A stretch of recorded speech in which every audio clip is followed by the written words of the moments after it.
The rain hammers Manhattan streets when Lee Min-jun's wheelchair locks into place outside Mount Sinai Hospital. 3 months of experimental treatment, $200,000 spent, countless hours of agony, and his legs remain as dead as the dreams he carried into this sterile building. Dr. Sarah Chen emerges through the sliding glass doors, her expression carefully neutral, tablet clutched against her white coat like armor. "Mr. Lee, we need to discuss the latest results." He doesn't look at her, can't look at her. Through the rain-streaked windows of the lobby, ordinary people walk past. Each step a miracle he'd trade his entire fortune to experience once more. The latest scans showed nothing. No improvement, no hope, no future beyond this chair that's become his prison. The experimental therapy hasn't produced the results we hoped for. Dr. Chen continues, her clinical words cutting through the sound of rainfall. We should consider alternative approaches. Alternative approaches. Medical euphemism for accepting defeat. Min-jun's hand moves to his inner jacket pocket, fingers brushing the return ticket to Seoul he purchased during a 3 a.m. breakdown 2 weeks ago. Korea, where he can hide behind corporate meetings and familiar faces, where nobody expects miracles from broken men. "I need some air," he says, wheeling toward the hospital's exit before she can respond with more false optimism, wrapped in physician's vocabulary. The rain soaks through his expensive suit as he navigates the wet sidewalk, his wheelchair's wheels cutting through puddles that reflect the city's neon indifference. Pedestrians hurry past, umbrellas creating a moving canopy above him, while he remains trapped in his metal seat, watching life flow around him like water around a stone. That's when he sees the boy. Small figure huddled against a brick wall, maybe 11 years old with eyes that seem to hold starlight, despite his worn clothes and battered sneakers. The child looks directly at Min-jun through the rain. No pity in his gaze, no awkward avoidance, just pure, unfiltered curiosity. "Why are you just sitting there?" the boy asks, his voice carrying over the sound of traffic and rainfall. The question hits Min-jun like lightning. Not, "What happened to you?" or "I'm sorry about your condition." Just a simple challenge that cuts straight to the core of his self-imposed exile from hope. But before Min-jun can respond, the boy steps closer, rain dripping from his dark skin, and adds with the certainty of someone who sees beyond physical limitations. "Your legs might not work, but your heart still does." What if this homeless child holds the key to everything he thought was lost forever? If you've ever wondered whether hope can come from the most unexpected places, subscribe to hear more stories about miracles that defy every odd and change lives forever. The Hope Haven. Children's shelter on East 116th Street exists in the spaces between Manhattan's gleaming towers and its forgotten corners. Mrs. Eleanor Williams has run this sanctuary for 15 years, watching children arrive broken and leave whole. When the system works, when funding doesn't disappear, when miracles still happen in a city that charges premium prices for everything including compassion. Min-jun's wheelchair navigates the shelter's entrance ramp, his expensive titanium frame a stark contrast to the building's worn brick facade. Through the windows, he can see children of all ages engaged in activities that speak of structured chaos, homework at mismatched tables, art projects covering every available wall surface, the distant sound of laughter mixing with street traffic.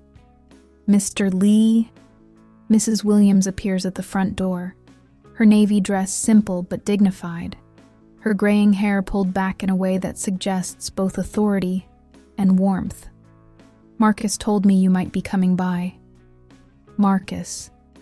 The boy from the rain-soaked street had given his name during their brief encounter, along with an address that led Min-jun here despite every rational voice in his head, screaming that chasing homeless children through New York was the behavior of a man whose judgment had been permanently damaged by trauma. "I'm not sure why I'm here," Minjun admits, Korean formality warring with American directness in his voice. The boy, Marcus, he said something about hope. Mrs. Williams' smile carries the weight of years spent translating between the languages of loss and healing. Marcus has a gift for seeing what others miss. Would you like to come inside? The shelter's interior tells stories of resilience written in crayon drawings and handprint paintings. Minjun wheels through corridors lined with lockers bearing names and photographs, temporary homes for children whose permanent addresses remain question marks. The institutional fluorescent lighting can't diminish the warmth that radiates from every corner. The sense that this place serves as more than shelter from physical storms. Marcus! Mrs. Williams calls out as they approach a common area where several children work on homework while soft music plays from an old speaker system. You have a visitor. The boy, who emerges from behind a bookshelf, looks different in the shelter's warm lighting. Less like a street orphan, and more like a philosopher temporarily occupying a child's body. His worn clothes are clean, his bright eyes alert with intelligence that speaks of old soul wisdom compressed into young features. You came, Marcus says, settling cross-legged on the floor beside Minjun's wheelchair with the easy familiarity of someone who sees beyond surface differences. I wasn't sure you would. I wasn't sure either, Minjun replies honestly. Around them, other children continue their activities with the studied nonchalance of kids who've learned not to stare at adult visitors. Too many promises broken, too many potential families who change their minds. Marcus pulls a small notebook from his pocket, its pages filled with handwriting that flows between English and what looks like sketches of people and places. I write down the things I see, he explains, opening to a page covered with careful observations. Like how Mrs. Patterson at the grocery store is sad because her husband's getting sicker, but she pretends everything's fine. Or how Mr. Jackson on the second floor acts mean because he misses his daughter who lives in California. And what do you see when you look at me? The question emerges before Minjun can censor it. Vulnerability leaked through carefully maintained defenses. Marcus tilts his head with the concentrated attention of someone reading invisible text. You're carrying a ghost. Someone important who died and left you feeling responsible for things you couldn't control. He pauses, his young face serious with unexpected gravity. But the ghost isn't angry. He's waiting for you to forgive yourself so he can rest. The words hit Minjun like a physical blow. 3 months since the accident that killed his business partner and left him paralyzed. And this child has identified the core of his guilt with surgical precision. How could you possibly know that? Same way I knew you'd be outside the hospital in the rain, Marcus replies with matter-of-fact certainty. Same way I know your legs are going to work again, but not the way the doctors think. Mrs. Williams, who has been listening from a respectful distance, steps forward with the practiced intervention of someone who's seen Marcus's predictions both comfort and terrify adults. Marcus has always been perceptive about people's situations. Perceptive, Minjun repeats, Korean skepticism warring with desperate hope. You mean intuitive? I mean he sees things, Mrs. Williams says simply. Things that haven't happened yet. Things that explain why things that already did happen. The social workers call it trauma response, enhanced pattern recognition from survival necessity. I call it a gift. Marcus closes his notebook and looks directly at Minjun with eyes that seem decades older than his 11 years. Want to know what else I see? Despite every rational impulse screaming warnings, Minjun nods. You're going to walk again. But first, you're going to have to learn that some miracles come through love, not medicine. Marcus's voice carries absolute conviction. And you're going to have to decide if you want to be my dad. The common room falls silent, except for the distant sounds of street traffic and children playing in other parts of the building. Min-jun stares at this boy, who speaks of adoption and miracles with equal certainty. This child who sees destiny where everyone else sees impossible circumstances. "Marcus," Mrs. Williams begins gently, but the boy shakes his head. "It's okay, Mrs. Williams. He doesn't believe me yet, but he will." Marcus stands up, brushing dust from his worn jeans. "When you're ready to start believing in things the doctors can't explain, come back. I'll be here." As Min-jun wheels back through the shelter's corridors, past artwork that speaks of dreams bigger than circumstances and children who've learned to hope despite experience, he carries Marcus's words like seeds planted in soil he'd thought was permanently barren. Outside, Manhattan's evening rush hour flows around him in patterns of ambition and exhaustion. Millions of people pursuing their own versions of success and survival. But somewhere in the back of his mind, a small voice whispers that maybe, just maybe, the most important journey of his life is about to begin with a homeless boy who sees miracles where everyone else sees impossibility. The rain has stopped, but the city's streets still gleam with reflected light. Each puddle a mirror showing possibilities that exist only when you're brave enough to look beyond the surface. Mount Sinai Hospital's neurology wing hums with the expensive efficiency of medical science at its most advanced. Doctor. Sarah Chen stands before the illuminated display of Min-jun's latest spinal cord scans, her trained eyes reading the complex geography of damaged tissue with the fluency of 15 years studying the mysteries of paralysis. Complete T12 injury, severed connections, zero response to electrical stimulation. By every measure medical science has developed, Lee Min-jun should never walk again. But the monitor displaying his brain activity over the past week tells a different story. One that defies explanation and challenges everything she thought she understood about the relationship between mind, body, and healing. Doctor? Her resident, Dr. Martinez, approaches with the nervous energy of someone about to question established medical orthodoxy. About the Lee case. There's something unusual in his recent neurological assessments.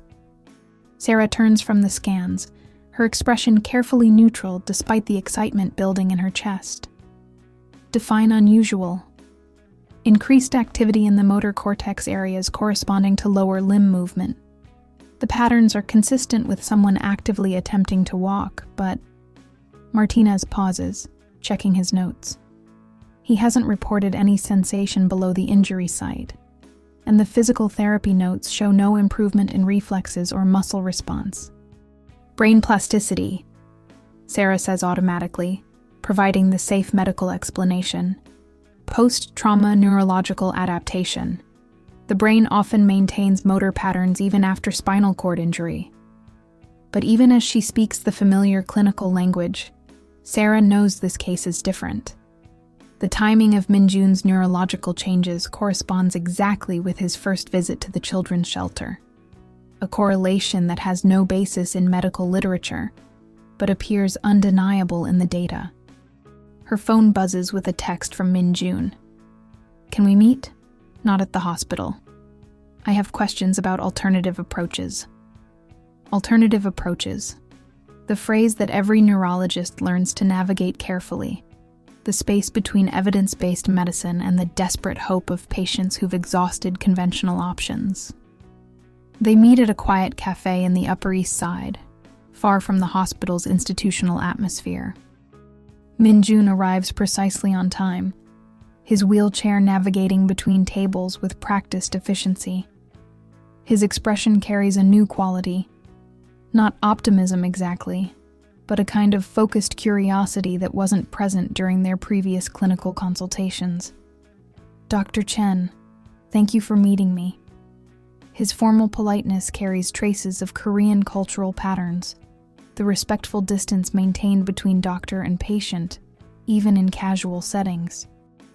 What did you want to discuss? Sarah settles into the chair across from him, noting the subtle changes in his posture. Less defeated, more alert, as if some internal engine has begun running again. I've been experiencing phenomena that don't align with your medical assessments. Minjun chooses his words carefully. Sensations that shouldn't be possible given the extent of my spinal cord damage. Sarah's professional instincts sharpen. What kind of sensations? Phantom movement. But not the usual phantom limb syndrome. He pauses, seeming to gather courage. Yesterday, while visiting the children's shelter, I felt my legs respond to emotional stimuli. Not pain or temperature, but intent, as if the neural pathways were attempting to re-establish themselves. The careful clinical language can't disguise what he's describing. The exact phenomena that would correspond with the brain activity pattern she's been monitoring. Sarah leans forward, her scientific curiosity overriding protocol. Have you mentioned this to anyone else? Only you and Marcus.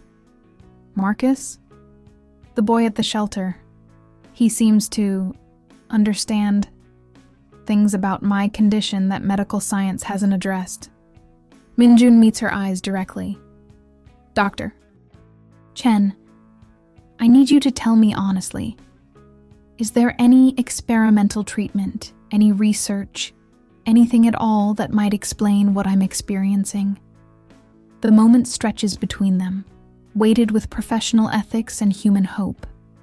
Sarah thinks about the experimental technique she's been developing in secret, the combination of stem cell therapy and electrical stimulation that her department rejected as too risky, too unproven, too far outside established protocols. There is something, she says quietly, but it's not approved, not tested, and it carries significant risks. Tell me. Targeted neural bridge therapy. We use genetically modified stem cells to attempt to rebuild damaged spinal cord tissue, while simultaneously providing electrical stimulation to maintain neural pathway activity. Sarah's voice drops to a whisper. I've been working on it for 3 years. Private funding, underground research, everything the medical establishment tells us not to do. Has it worked? In laboratory settings with animal models, we've seen remarkable results.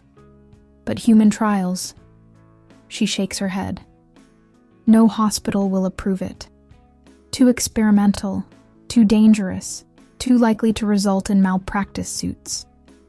Minjun is quiet for a long moment, processing the implications. Around them, the cafe bustles with ordinary afternoon conversations. People discussing work and relationships and weekend plans. Normal life concerns that feel like luxuries when you're trapped in a wheelchair facing impossible choices. What would you need to attempt the treatment? Legal immunity, a private facility, informed consent from someone who fully understands that the procedure could kill him. Sarah meets his eyes. And absolute secrecy. If I could provide all of that, would you do it? The question hangs between them like a bridge across an impossible chasm. Sarah thinks about her medical oath, about the years of research that led her to this moment, about the homeless boy who somehow sees possibilities that medical science hasn't discovered. There's one more thing, she says. Something I can't explain medically, but the data supports it. What? The neurological changes in your brain activity correspond exactly with your emotional states, specifically with moments when you experience protective or paternal feelings. Sarah's voice carries the wonder of someone discovering uncharted territory. Whatever's happening to you isn't just medical, it's psychological, possibly spiritual. Minjun absorbs this information with the focused attention of someone whose life depends on understanding every detail. You're saying the healing process might be connected to emotional bonds? I'm saying the data suggests that your brain is rewiring itself in response to caring about someone other than yourself. Sarah pauses, choosing her words carefully. That boy at the shelter. Marcus. Your brain activity spikes every time you mention him. The revelation sits between them like a diagnosis that changes everything. Minjun thinks about Marcus's confident prediction, about Mrs. Williams' gentle acceptance of mysteries that defy explanation, about the possibility that medical miracles might require more than medical intervention. If I agree to the experimental treatment, he says slowly, I want Marcus included in the process. Whatever's happening between us seems to be part of the healing. That's not standard medical protocol. Nothing about this situation is standard medical protocol. Minjun's voice carries new authority. The decision-making clarity that built his business empire now focused on the most important investment of his life. Dr. Chen, are you willing to save my legs if it means breaking every rule you've ever followed? Sarah looks across the table at this man who arrived in her care as just another spinal cord injury case and has become something much more complex. A patient whose recovery might redefine everything she understands about the relationship between medicine and miracle. When do we start? But before Minjun can answer, his phone buzzes with an urgent message that makes his blood freeze. Marcus is missing. Can you come to the shelter immediately? Mrs. Williams. The boy who holds the key to his healing has vanished into New York's vast network of streets and shadows, carrying with him the hope that Minjun was just beginning to believe might be real. The corporate jet touches down at JFK Airport, carrying more than just another international business traveler. Kim Sang-woo emerges from first class with the predatory grace of a shark who's detected blood in the water, his expensive suit and calculating gaze announcing his presence to anyone familiar with the brutal hierarchies of Korean chaebol families. Park Ji-hoon waits at baggage claim, his loyal assistant's posture betraying none of the anxiety that's been building since Sang-woo announced his surprise visit to New York. 3 months of carefully managed reports about Minjun's recovery. 3 months of protecting his boss from corporate vultures. And now the most dangerous predator has arrived personally to assess the situation. Ji-hoona! Sang-woo's greeting carries the false warmth of senior executives who've learned to weaponize courtesy. You look well. New York seems to agree with you.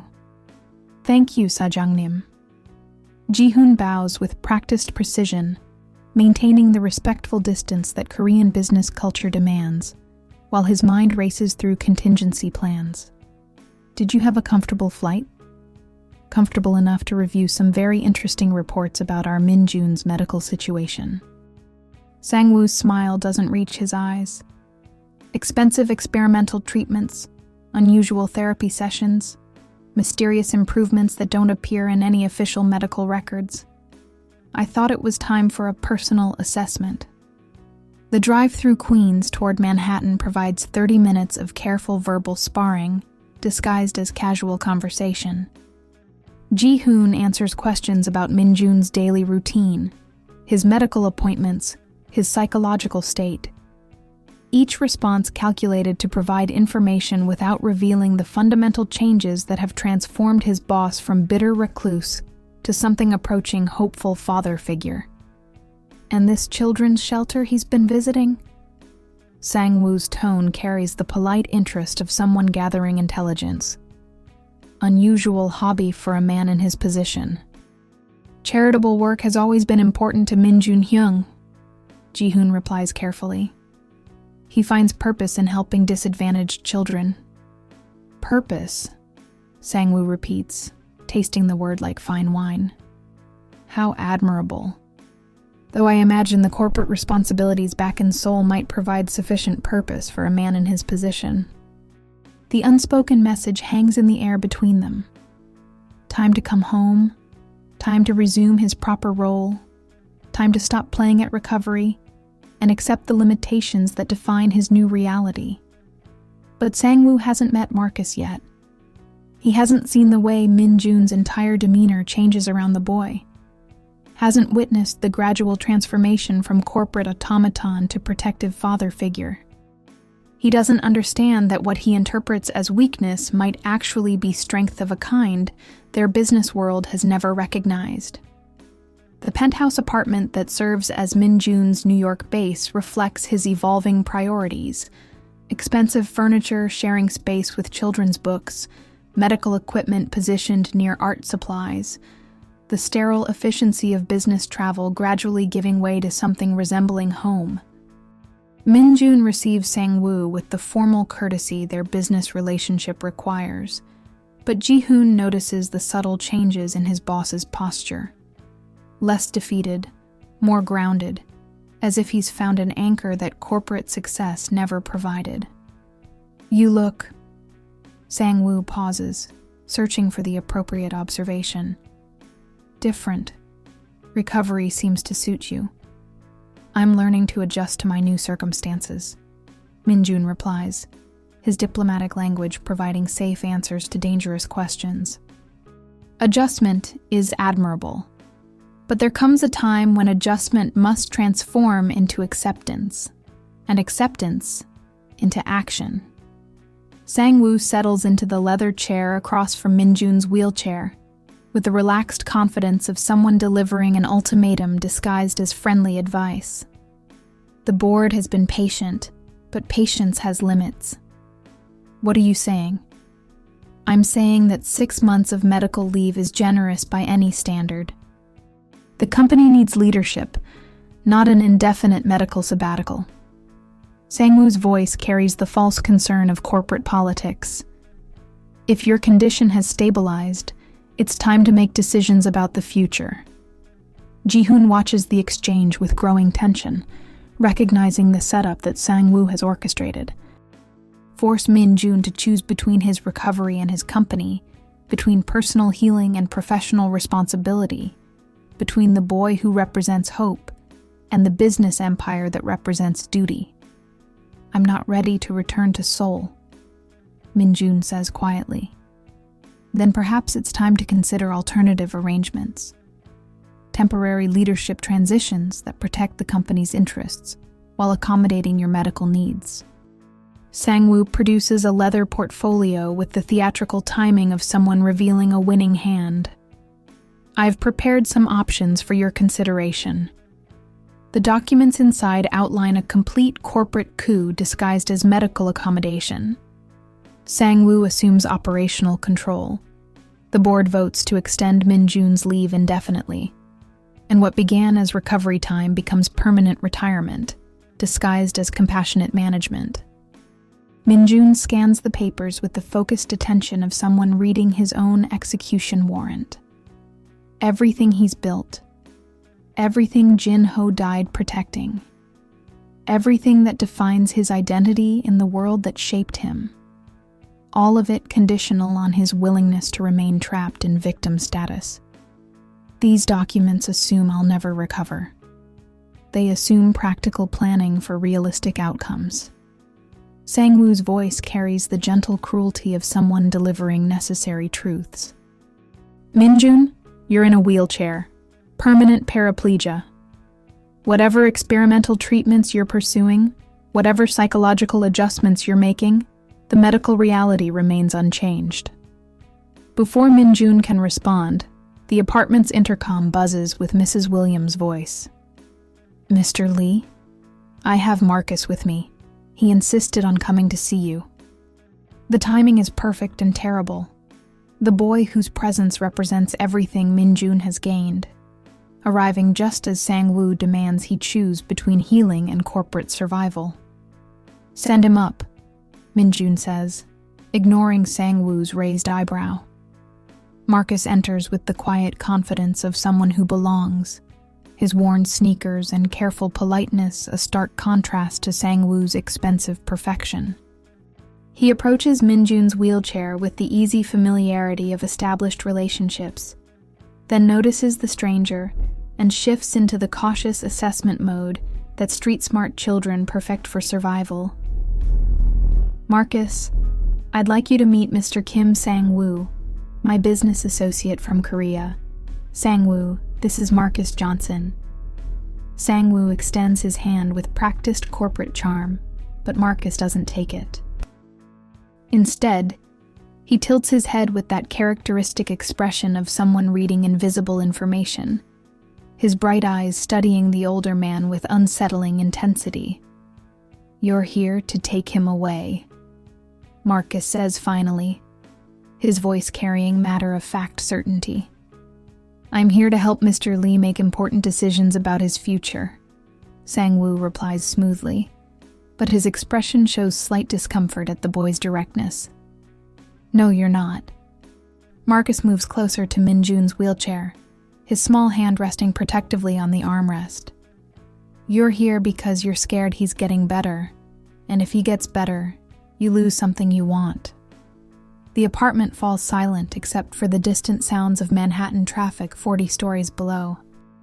Sang-woo stares at this child who speaks of adult motivations with uncomfortable accuracy, while Min-jun realizes that Marcus has identified the core truth that corporate diplomacy was designed to obscure. "Marcus," Ji-hoon begins diplomatically, but the boy shakes his head. "It's okay, Uncle Ji-hoon. He can hear the truth." Marcus looks directly at Sang-woo with eyes that seem much older than 11 years. "You think he's broken, but he's not. He's just learning how to be strong in a different way." "And you think you can fix him?" Sang-woo's question carries polite skepticism edged with something darker. "I don't have to fix him. He's going to fix himself." Marcus's voice carries absolute conviction. But first he has to choose what kind of man he wants to be. The kind who runs away from hard things, or the kind who stays and fights for people he loves. The challenge hangs in the air like a gauntlet thrown at Min-jun's feet. Corporate responsibility versus personal healing, duty versus love, the safe limitations of accepted defeat versus the terrifying possibility of miraculous recovery. Min-jun looks at the documents in his lap, then at Marcus's protective stance, then at Sang-woo's expectant expression. 3 months ago, the choice would have been automatic. Duty first, personal consideration secondary, corporate survival above all else. But 3 months ago, he hadn't met a boy who sees miracles where everyone else sees impossibility. "Sang-woo," Min-jun says quietly, his decision crystallizing into something harder than steel. "I need more time." "Time for what?" "Time to discover whether Marcus is right." Min-jun sets the corporate documents aside with deliberate finality. "Time to find out if some things are more important than business empires." Sang-woo's expression shifts from diplomatic patience to something much colder. "Min-jun, you're making a mistake that could cost you everything." "Maybe. Or maybe I'm finally making the first right choice of my life." As Sang-woo gathers his rejected documents and prepares to leave, his parting words carry the weight of absolute certainty. This isn't over. The company won't wait indefinitely for decisions that may never come. But Marcus, still positioned protectively beside Min-jun's wheelchair, speaks with equal certainty. "Yes, it is over. Because tomorrow, everything changes." The boy's prediction hangs in the apartment's expensive air like a promise and a threat. While 40 stories below, New York continues its ancient dance of ambition and survival, unaware that in one penthouse sanctuary, the foundations of a corporate empire are cracking beneath the weight of something as simple and revolutionary as a father's love. But what Marcus sees approaching will test not just Min-jun's faith in miracles, but his willingness to risk everything: his life, his company, his carefully constructed identity, for the chance to become the man his chosen son believes he can be. The call comes at 3:17 a.m., piercing through Min-jun's sleep like broken glass. "Mrs." Williams's voice carries the controlled panic of someone who's spent years managing crises involving vulnerable children. But this time, Her professional calm can't disguise the fear underneath. "Mr. Lee, I'm sorry to wake you, but Marcus is gone." Min-jun struggles to full consciousness, his hands automatically reaching for the wheelchair positioned beside his bed. "Gone?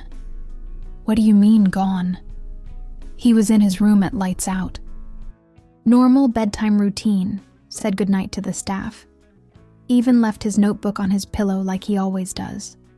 Her voice cracked slightly. "But when I checked on him this morning, his bed was empty. Window was open, fire escape ladder down. He planned this." The words hit Min-jun like ice water. 3 weeks since their first meeting, 3 weeks of daily visits that had begun to feel like something approaching family. And now the boy who saw miracles where everyone else saw impossibility has vanished into New York's vast network of shadows and survival. "Have you called the police?" They're treating it as a routine runaway. 11-year-old boy from the shelter system. No family to report him missing. Probably just acting out due to attachment issues. Mrs. and Williams' frustration bleeds through her professional composure. They don't understand that Marcus doesn't run away. He runs towards something. Min-jun wheels to his window, staring out at the pre-dawn darkness of Manhattan. Somewhere in those miles of concrete and steel, a child who carries starlight in his eyes is navigating dangers that would challenge experienced adults. Did he leave anything? Any indication where he might have gone? Just this. The sound of rustling paper comes through the phone. A drawing he left on his pillow. It shows 3 figures. Looks like a man in a wheelchair, a woman, and a small boy. They're standing in front of a building I don't recognize. There's writing at the bottom, but it's hard to read. What does it say? "Where truth lives." That's all. "Mr. Lee, I'm scared. Marcus has always been different, but he's never disappeared like this. Something must have triggered it." Min-jun's mind races through their recent conversations, searching for clues. Yesterday's visit had seemed normal. Marcus sharing stories about his dreams, asking questions about Min-jun's physical therapy, sketching in his worn notebook while they talked about everything and nothing. But thinking back, there had been something in the boy's eyes, a kind of focused intensity that spoke of decisions being made. "I'm coming over," Min-jun says, already reaching for clothes. "Don't call the police again until we've looked for him ourselves. Mr. Lee, it's dangerous for a man in your condition to be searching the streets at night. Mrs. Williams, that boy is the closest thing to family I have left. I'm not losing him to whatever shadows he's decided to face alone." The streets of East Harlem at 4 a.m. tell stories of survival and resilience written in graffiti and broken streetlights. Min-jun's wheelchair navigates cracked sidewalks while Mrs. Williams walks beside him, both of them calling Marcus's name into empty doorways and checking every bench where a small boy might seek shelter. "He used to disappear for days when he first came to us," Mrs. Williams explains as they move through the pre-dawn darkness. Social worker said it was common. Kids from trauma backgrounds testing whether adults will actually look for them when they vanish. But Marcus always came back on his own. This feels different. They checked the 24-hour diner where Marcus sometimes traded stories for leftover pastries. The night manager remembers seeing him around midnight, sitting in a corner booth with what looked like a newspaper. But he left alone and didn't say where he was going. At the subway station, a transit worker recalls a small black boy asking about trains to Manhattan around 1 a.m. Smart kid, very polite, asks specific questions about which line goes to the business district. Seemed like he knew exactly where he was headed. The business district. Min-jun's blood runs cold as possibilities multiply in his mind. Corporate offices, financial buildings, places where powerful people make decisions that affect lives like Marcus's. Mrs. Williams, he says quietly, a terrible certainty building in his chest. Has anyone been asking questions about Marcus recently? Social workers? Potential adoptive families? Anyone official? Her pause tells him everything. There was a man last week, well-dressed, expensive suit. Said he was from a private placement agency. Asked about Marcus specifically. Wanted to know about his background, his special abilities, whether he'd be suitable for placement with a high-net-worth family. What did you tell him? Nothing. We have strict confidentiality policies.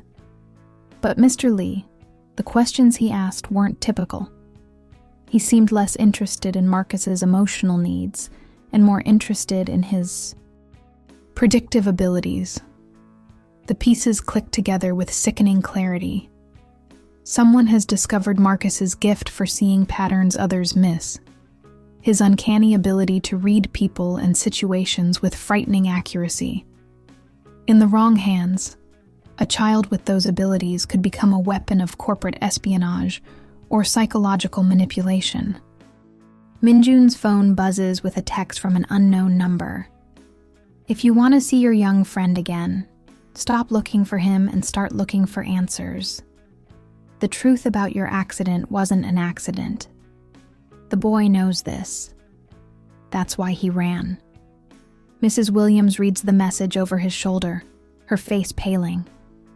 Mr. Lee, what does that mean? But Minjun is staring at the phone screen, his world tilting as memories he'd carefully buried begin clawing their way to the surface. The night of his accident, Jin-ho in the passenger seat, both of them driving to meet with a construction safety inspector who'd discovered something troubling about one of their building projects. They'd never made it to that meeting. Marcus didn't run away, he says quietly. He was taken. By people who know that his gift for seeing truth makes him dangerous to anyone with secrets to hide. The pre-dawn streets of Manhattan suddenly feel like a hunting ground, and Minjun realizes that finding Marcus isn't just about rescuing a lost boy. It's about confronting the truth behind his own tragedy and the corporate conspiracy that may have cost his business partner's life. As the sun rises over New York, painting the city in shades of hope and possibility, Minjun makes a decision that will change everything.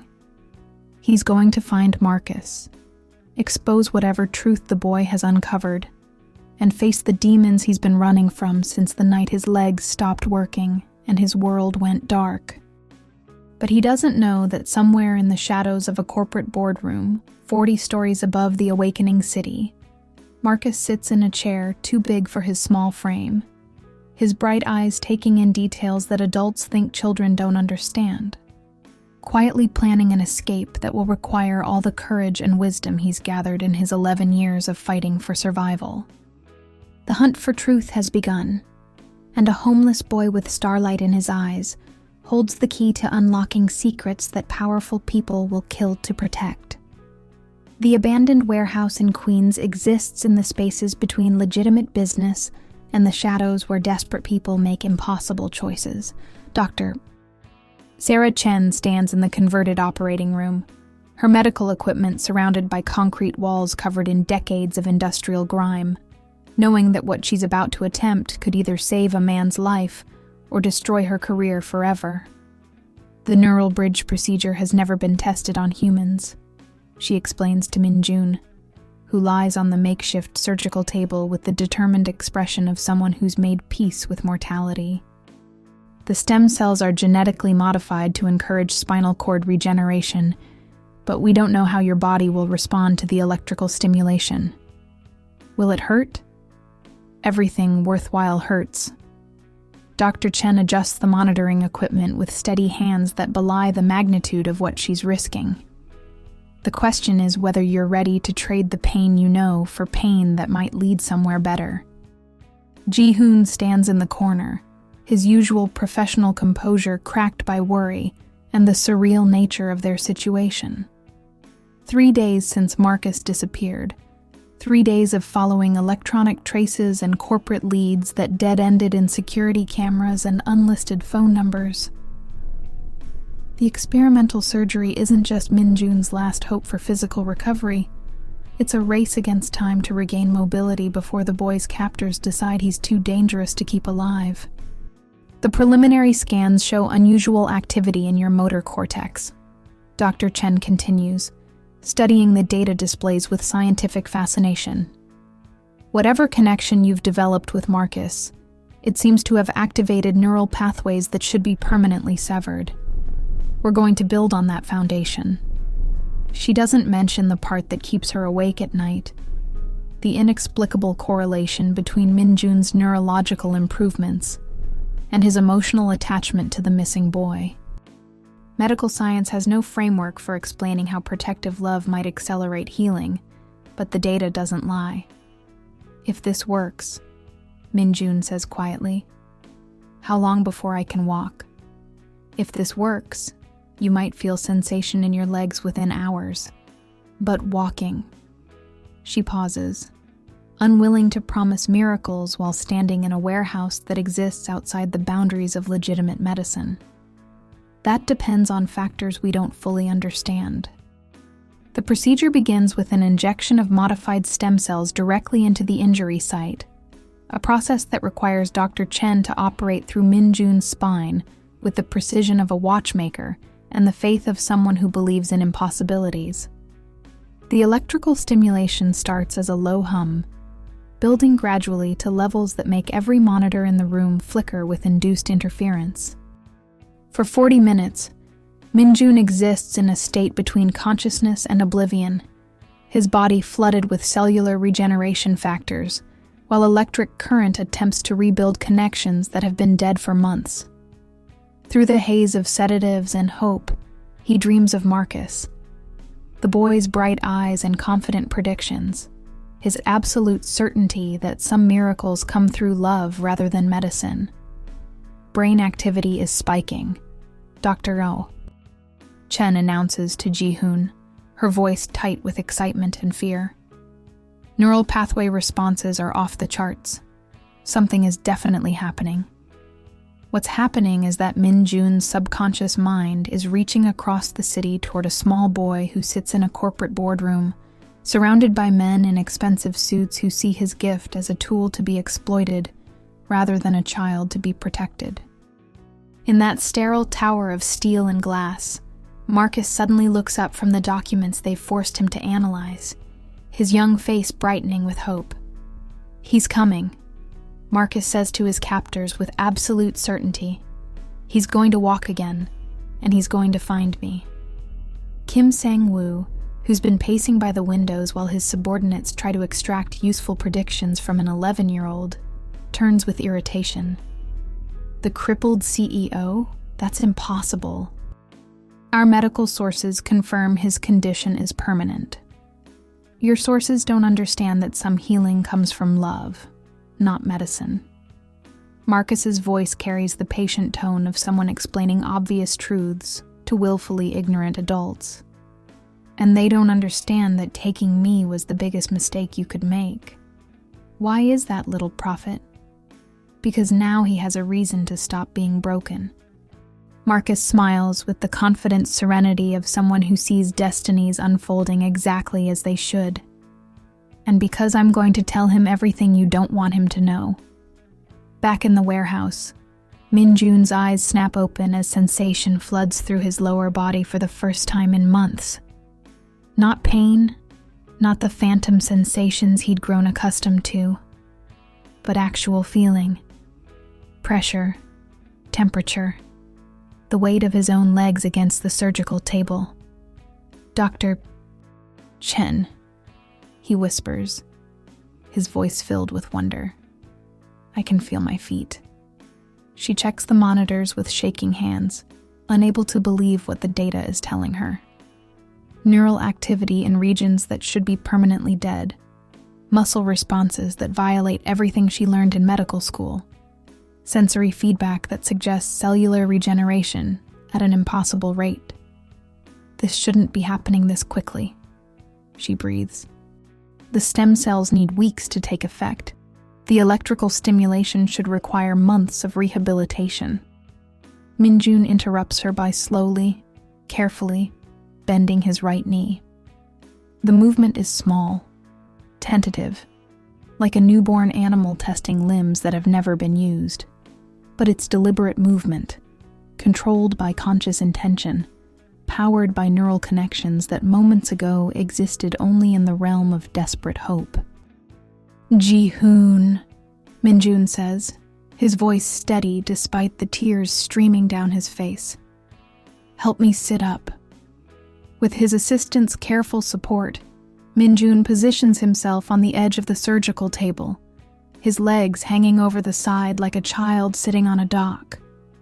Dr. Chen runs every test she can think of: reflexes, sensation mapping, motor control assessment, while Min-jun processes the miraculous reality that his body is responding to commands his brain hasn't been able to send for months. "We need to take this slowly," Dr. Chen warns, her clinical training warring with scientific excitement. "Your muscles have atrophied, your balance will be compromised, and we don't know if the neural regeneration is stable." Min-jun interrupts her by placing both feet flat on the concrete floor. The weight of his body settling onto legs that have been useless for months sends shockwaves through every nerve ending he'd thought were permanently severed. But the sensation isn't pain. It's homecoming, the return of a fundamental connection between mind and body that he'd mourned as lost forever. "Marcus was right," he says quietly, gripping the table for support as he prepares to attempt the impossible. Some miracles do come through love. With Ji-hoon spotting him and Dr. Chen monitoring every vital sign, Min-jun takes his first step. It's clumsy, uncertain, the movement of someone relearning the most basic human skill. His left foot slides slightly on the smooth concrete. His balance wavers, and every muscle in his lower body screams protest against being asked to work again. But it's a step, deliberately chosen and successfully executed, powered by determination and the desperate need to save a boy who saw hope where everyone else saw impossibility. "One more," he tells himself, then takes another step, then another, his body remembering the rhythm of walking like a song he thought he'd forgotten. By the time the sun rises over Queens, Min-jun has walked the length of the warehouse and back, his steps growing stronger with each cycle, his confidence building as his body accepts the reality of its own healing. Dr. Chen documents everything with the meticulous attention of someone witnessing a medical miracle, while Ji-hoon makes phone calls to mobilize resources for the rescue mission that can now become reality. "Where do we start looking?" Ji-hoon asks as they prepare to leave the warehouse. Min-jun, now standing upright without support for the first time in months, looks toward Manhattan's skyline with the focused intensity of a hunter who's caught his prey's scent. Marcus said truth lives in buildings where powerful people make decisions. We start with the one place in this city where corporate secrets go to die. He doesn't yet know that 40 floors above them, Marcus is using his gift for seeing patterns to piece together the conspiracy that killed Jin-ho and paralyzed Min-jun. Or that the boy's captors are beginning to realize that some children are too dangerous to control, too clever to intimidate, and too connected to hope to be permanently silenced. The race to save Marcus has become a race against time, corporate power, and the fundamental question of whether love really can overcome the kind of evil that destroys innocent lives to protect profitable lies. But as Min-jun takes his first confident steps toward the most important battle of his life, one thing has become absolutely clear. The miracle isn't just that he can walk again, it's that he finally has something worth walking toward. The Han Corporation building pierces Manhattan's sky, like a monument to ambition and secrets. Its glass facade reflecting the morning sun, while hiding the shadows that gather in boardrooms where children disappear and grown men discover that some truths are worth dying for. Min-jun stands outside the main entrance, his legs steady beneath him for the first time in months, wearing a suit that Ji-hoon retrieved from the penthouse along with something far more dangerous. the digital files that Marcus had somehow accessed and transmitted before his disappearance. The boy's final message had been characteristically direct. "The truth about your crash is on the 40th floor. So am I. Come get us both." "Sir," Ji-hoon says quietly, his hand resting protectively on the briefcase that contains evidence of conspiracy, murder, and corporate corruption spanning 7 years. "Are you certain you're ready for this?" Min-jun tests his balance one more time, feeling the solid connection between his intentions and his physical response. The experimental procedure has given him more than the ability to walk. It's restored his sense of being fully present in his own life, capable of action, rather than trapped in passive observation. "I've been ready for 7 years, he says. "I just didn't know it until now." The elevator ride to the 40th floor feels like ascending toward destiny.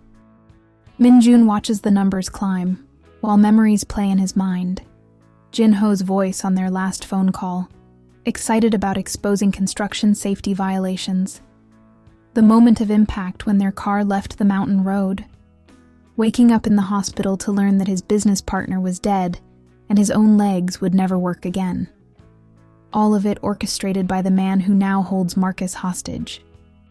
The boardroom that serves as Kim Sang-woo's New York base of operations occupies the entire northeast corner of the floor, its windows offering panoramic views of a city where millions of people live in buildings whose safety depends on the integrity of men who see profit margins as more important than human lives.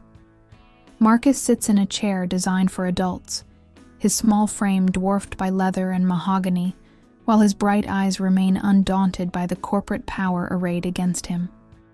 He looks up as Min-jun enters, and his face lights with the kind of pure joy that only children can express when they see proof that miracles really do happen. "I knew you'd walk again," Marcus says simply, as if discussing the weather rather than the complete transformation of physical reality. "I told them you would, but they don't understand how love works." Sang-woo turns from the windows, his expression shifting through surprise, calculation, and something approaching fear as he processes the implications of Min-jun's vertical presence. Impossible. The medical reports were definitive.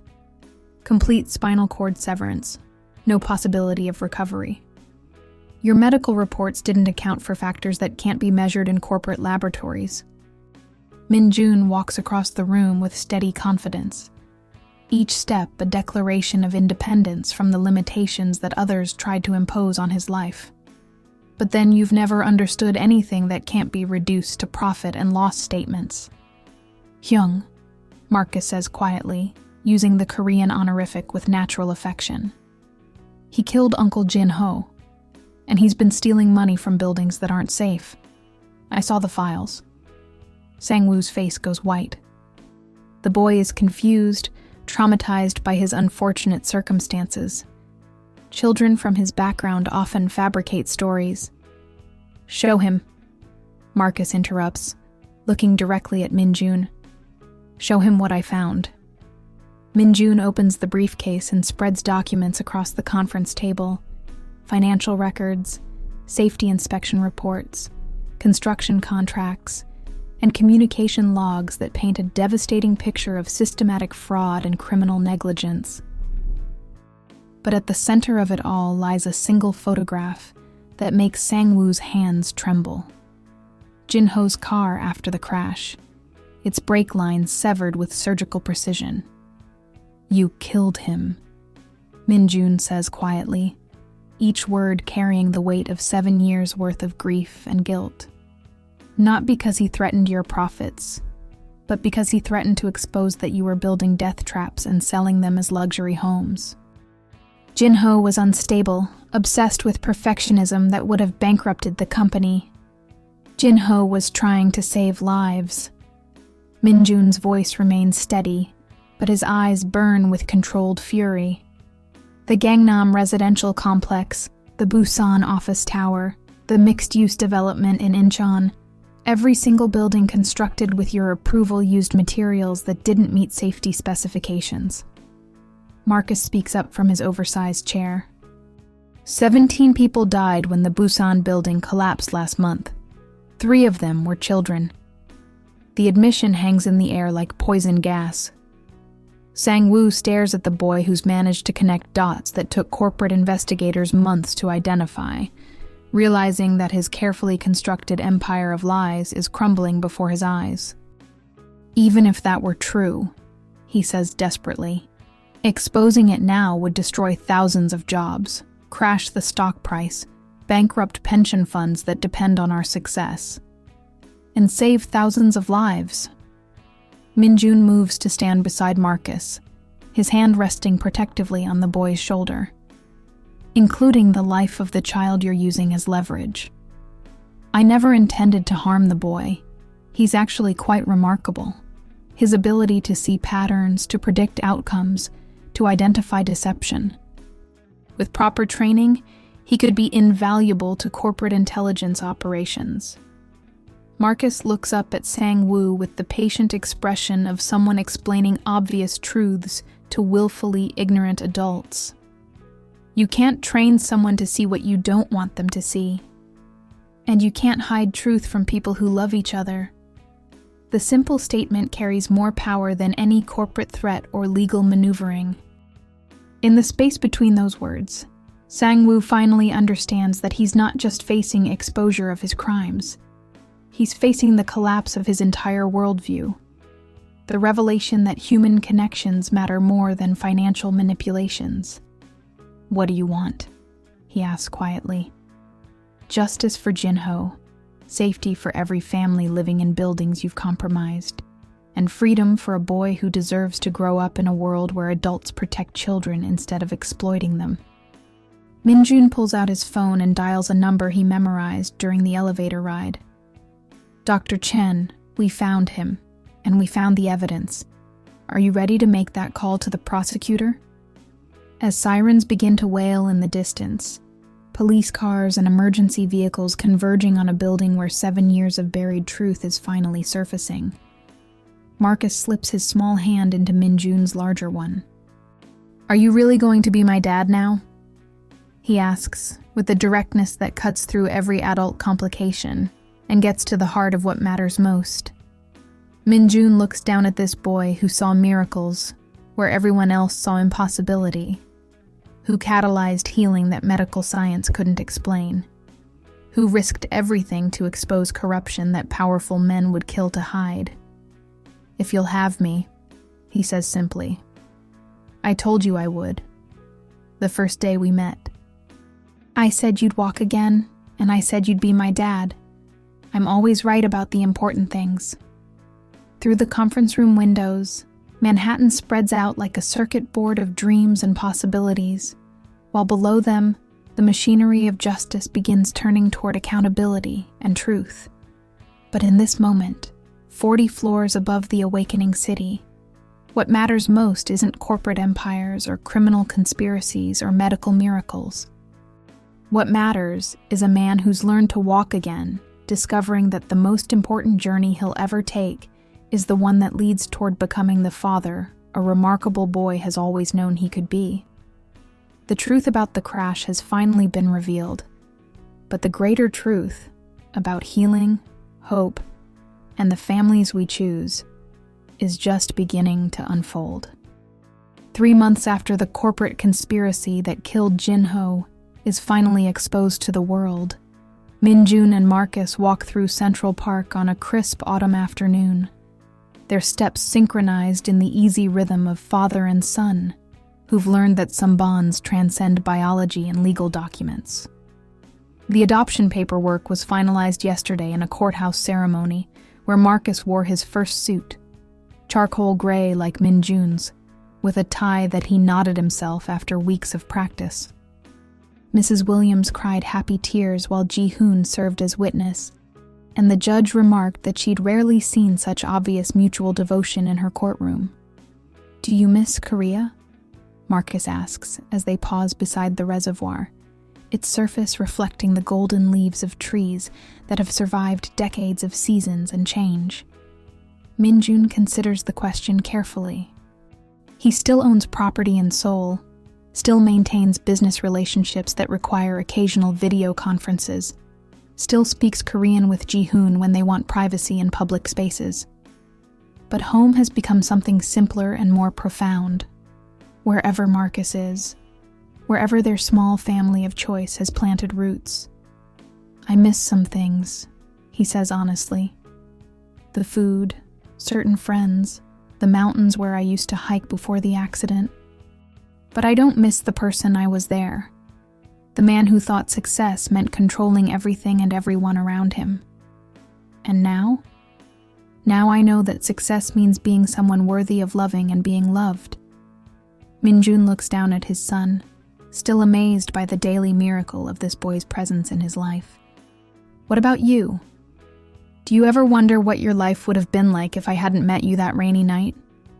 Marcus tilts his head with that characteristic expression of someone reading invisible information. I don't wonder about things that were never going to happen. You were always going to find me, and I was always going to help you learn how to walk again. That's just how the story was supposed to go. They continue their circuit of the park, passing families having picnics, couples sharing benches, children playing games that require nothing more than imagination and open space. Min-jun's steps are strong and confident now, his balance perfect, his endurance rebuilt through months of physical therapy, guided by Dr. Chen's experimental techniques and Marcus's unwavering faith. Dr. Chen called this morning, Min-jun mentions, as they approach their apartment building. The medical journal wants to publish her study on neural bridge therapy. She's going to be famous. She's going to save a lot of people who thought they'd never walk again. Because you believed I could heal before she had scientific proof it was possible. Marcus stops walking and looks up at his father, with the serious expression he reserves for important truths. I didn't make you heal. I just saw what was always there. You were never as broken as you thought you were. You just needed a reason to remember how to be whole. The apartment they share, officially Min-jun's penthouse, but transformed by Marcus's presence into something warmer and more human, bears little resemblance to the sterile corporate showcase it once was. Art supplies occupy space beside business documents. Children's books share shelves with financial reports, and the black piano that sat silent for years now fills their evenings with music lessons and laughter.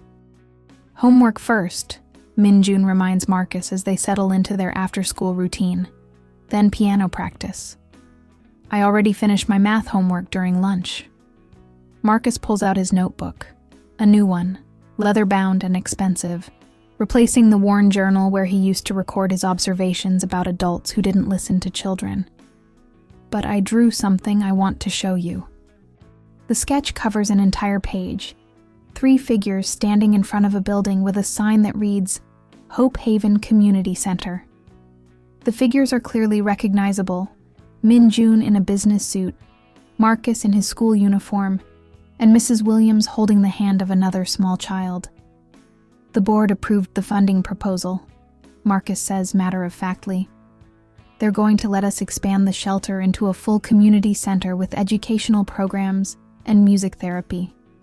Mrs. Williams will run it, and you'll serve on the advisory board. Min-jun stares at the drawing, which depicts with startling accuracy the meeting he'd attended just yesterday. A meeting where Marcus wasn't present, but somehow knew exactly what would be discussed and decided. How did you? I saw it. Same way I saw that you'd walk again. Same way I saw that we'd be a family. Some things are just meant to happen. As evening settles over Manhattan, they prepare dinner together. A skill Min-jun learned out of necessity when he realized that raising a child required more than financial resources and good intentions. Marcus chops vegetables with careful precision while Min-jun handles the more dangerous tasks, both of them moving around the kitchen with the practiced efficiency of people who've learned to share space and responsibilities. "There's something I need to tell you," Min-jun says as they sit down to eat. "About your college fund." Marcus raises an eyebrow. "I'm 11.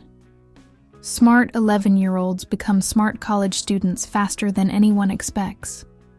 And smart college students need funding for whatever dreams they decide to pursue." Min-jun slides an official-looking document across the table. "This is a full scholarship endowment for any university in the world, renewable as long as you maintain academic standing and use your gifts to help people. What if I don't want to go to college? Then the money stays in trust until you decide what you do want. But Marcus," Min-jun's voice becomes serious, "you have abilities that could change how we understand human potential. Someday, when you're old enough to make that choice, you might decide to study those abilities, to help other people develop them, to use them for something bigger than individual healing." Marcus considers this thoughtfully, while twirling pasta around his fork. "Will you still be my dad if I become famous for seeing things other people can't see? I'll be your dad no matter what you become. That's what being family means. Loving someone for who they are, not what they can do for you." The boy smiles, the expression that first convinced Min-jun that miracles were possible. "Then I accept the scholarship. But only if we can use some of the money to help other kids like me. Kids who see things differently and need adults who believe them." Later that night, as Min-jun tucks Marcus into bed in the room they've decorated with star charts and inspirational quotes and photographs of their small family, he reflects on the journey that brought them together. The accident that seemed like an ending became a beginning. The despair that felt permanent became the foundation for joy. The boy who appeared to be homeless turned out to be exactly the family Min-jun never knew he needed. "Dad," Marcus says sleepily, "are you happy?" Min-jun thinks about the question, really thinks about it, measuring his current life against the ambitions and anxieties that used to drive him. The corporate empire he once commanded seems less important now than the trust in a child's eyes. The respect he once demanded from business rivals matters less than the daily privilege of being someone worthy of calling dad. "Yes," he says simply. "I'm happy." "Good. Because tomorrow we're going to meet another kid who needs help. She's 8 years old, and she sees colors around people that tell her things about their feelings. Her foster family thinks she's making it up." Min-jun doesn't question how Marcus knows this, just adds another item to his mental list of ways their family might continue growing. "What does she need?" "Same thing I needed. Someone who believes her and helps her understand that being different doesn't mean being broken." As Min-jun turns off the lights and heads toward his own bedroom, he pauses in the hallway to look at the framed photograph sitting on their piano. A professional portrait taken at Central Park, showing a man in a wheelchair and a boy with bright eyes, both of them smiling with the kind of hope that grows in the space between strangers and family. Beside it sits a newer photograph. The same man and boy, but now they're both standing, both walking, both living proof that some miracles are worth waiting for and worth walking toward. 6 months later, the Hope Haven Community Center occupies an entire city block in East Harlem, its glass facade reflecting both the morning sun and Min-jun's vision of what healing can look like when it's supported by adequate resources and unwavering belief. The building hums with activity, children attending after-school programs, families participating in therapy sessions, and adults learning skills that help them rebuild their lives from the ground up. Min-jun wheels through the center's main corridor, his movement patterns now a conscious choice, rather than a physical limitation. Dr. Chen's experimental procedure has given him the ability to walk, but he's discovered that the wheelchair offers advantages in his work with traumatized children. It puts him at eye level, eliminates intimidation, and serves as a visible reminder that limitations don't define worth. Mr. Lee? 8-year-old Sophia Chen, no relation to Dr. Chen, despite the shared surname, approaches his wheelchair with the careful politeness of a child who's learned to be cautious around adults. Around her small frame, Marcus had been right. Swirl colors that shift like aurora borealis as her emotions change. Hello, Sophia. How are you feeling today? The colors are very bright, she says, tilting her head to study the space around Minjun's shoulders. Yours are gold and blue mixed together. That usually means someone is happy, but also thinking about sad things. Minjun smiles, continually amazed by Marcus's ability to identify other children with extraordinary perceptual gifts. You're very observant. What do you see when you look at Marcus? Sophia glances across the room where Marcus sits with 3 other children, all of them engaged in what appears to be an intense discussion about their various ways of experiencing reality differently from their peers. His colors never change, she says with wonder. They're always silver-white, like moonlight. Mrs. Williams says that means he sees true things that other people miss. The center has become a sanctuary for what Marcus calls differently gifted children, kids whose neurological variations manifest as enhanced pattern recognition, emotional intuition, or other abilities that mainstream psychology hasn't learned to categorize or support. Under Mrs. Williams's guidance and Minjun's funding, they've created programs that nurture these gifts rather than pathologizing them. Sophia, Minjun says gently, would you like to show me what you've been working on in art therapy? Her face lights with the particular joy of a child who's finally found adults who believe her experiences are real and valuable, rather than imaginary and problematic. She leads him to the art room, where canvases covered in swirling, luminous paintings line the walls like windows into emotional landscapes most people never see.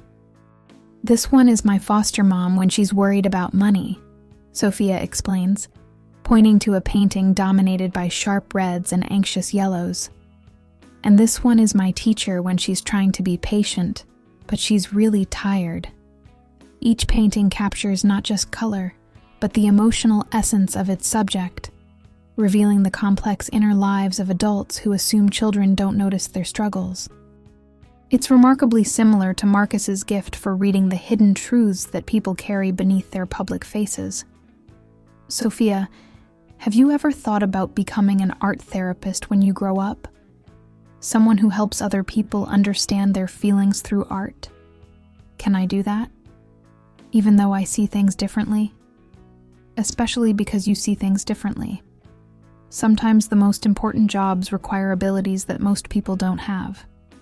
As they continue through the center, Minjun encounters other success stories that Marcus has helped identify and nurture. 10-year-old David, whose mathematical mind processes probability calculations that allow him to predict outcomes with startling accuracy. 12-year-old Keisha, whose emotional empathy is so precise she can identify trauma responses in adults who don't realize they're still carrying childhood wounds. Each child represents a small revolution against the tendency to normalize rather than celebrate neurological diversity. But more importantly, each child represents hope, proof that differences don't have to become disabilities when they're understood and supported properly. Dad! Marcus's voice carries across the common area as Minjun approaches the group session. Come meet the new kids. The 3 children gathered around Marcus range in age from 7 to 13, their expressions showing the mixture of hope and skepticism that defines kids who've been disappointed by adult promises before. This is Emma, Marcus says, gesturing to a 7-year-old with serious eyes. She can taste emotions in food. If someone's angry while they're cooking, the food tastes bitter to her even if it's supposed to be sweet. This is Carlos, he continues, indicating a 10-year-old boy who hasn't made eye contact since Minjun approached. He experiences time differently. Sometimes minutes feel like hours to him, and sometimes hours pass like seconds. It makes school really difficult. And this is Aisha, Marcus concludes, smiling at a 13-year-old girl whose confident posture suggests she's learned to advocate for herself. She can see the structural integrity of buildings just by looking at them. She knows when foundations are unstable or when construction materials aren't safe. Minjun's breath catches. A child who can see building safety issues. Exactly the kind of gift that might have prevented the tragedies that cost Jin-ho his life and caused his own accident. Aisha, he says carefully, have you ever thought about becoming a safety inspector? Someone who makes sure buildings are safe for families to live in? Her eyes brighten with the particular intensity of a teenager who's found her calling. Could I really do that? Even though adults usually don't believe me when I point out problems? Especially because of that. The world needs people who can see dangers that others miss. As the session continues, Minjun observes Marcus in his natural element, facilitating discussions among children who felt isolated by their differences, helping them understand that their unique perceptions are gifts rather than burdens, creating a community where being different means being valuable rather than being broken. Dr. Chen arrives for her weekly visit, her medical bag supplemented by research equipment that she uses to study the neurological patterns of the center's most gifted children. Her experimental procedure has not only given Minjun back his mobility, but launched an entire new field of study connecting emotional healing with physical recovery. How's our miracle worker today? She asks, greeting Minjun with the easy familiarity of someone who's witnessed the impossible become routine. Learning that miracles are more common than we thought, he replies, gesturing toward the group of children. We just needed to create the right environment for them to flourish. Speaking of miracles, Dr. Chen produces a medical journal from her bag. The neural bridge study has been accepted for publication in the New England Journal of Medicine. More importantly, 3 other medical centers want to begin clinical trials using modified versions of the technique. How many patients could benefit? Potentially thousands. Spinal cord injury, stroke recovery, traumatic brain injury. The applications are almost limitless. She pauses, her expression growing serious. But the emotional component seems to be crucial. The patients who recover fastest are the ones who have strong emotional connections to fight for. Minjun looks across the room at Marcus, who's now leading the group in what appears to be a planning session for their next community outreach project. Love as medicine. Love as catalyst, Dr. Chen corrects. The medicine is just the delivery system. The real healing comes from having a reason to get better.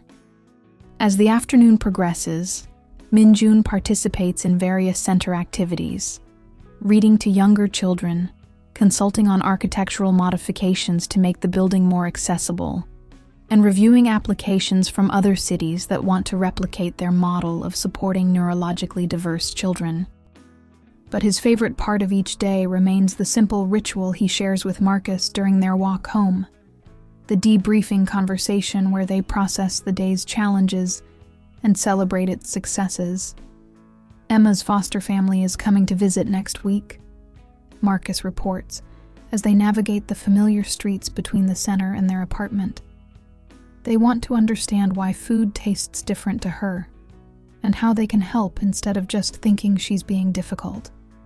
That's progress. Carlos's teacher agreed to let him take tests in a different room where time pressure doesn't affect him as much. And Aisha's social worker is looking into internship programs with construction companies.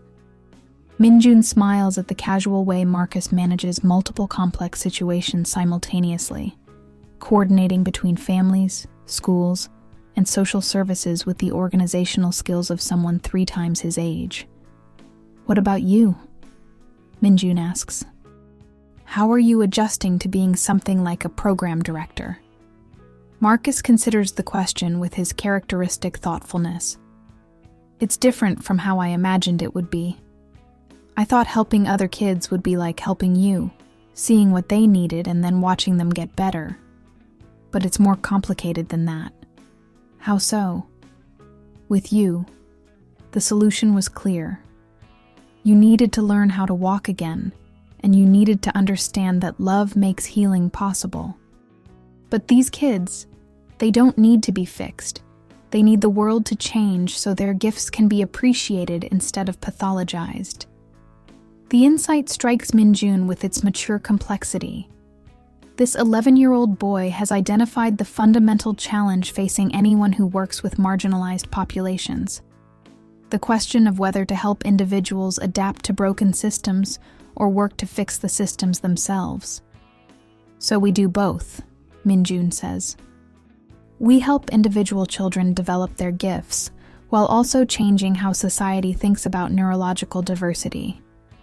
Is that possible? A year ago, I was paralyzed and you were homeless. Today, we're family and I can walk. Sometimes impossible things just need the right combination of love and persistence. As they reach their building, Minjun realizes that their daily walk has become more than transportation or exercise. It's a ritual of connection, a time when father and son process their shared mission of creating a world where children with extraordinary gifts are celebrated rather than stigmatized. The evening follows its familiar pattern: homework, dinner preparation, Marcus's piano practice, and the bedtime routine that has evolved into something sacred in its simplicity. But tonight, as Minjun tucks his son into bed, Marcus has something important to share. "Dad, I had a vision today. A really clear one." Minjun settles into the chair beside the bed, giving Marcus his full attention. The boy's predictions have proven accurate often enough that Minjun has learned to take them seriously. "What did you see?" "The center, but bigger. Not just one building, but centers like ours in other cities.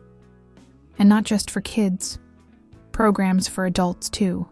People who discover their gifts later in life, or who need help developing abilities they've always had but never understood. A nationwide network?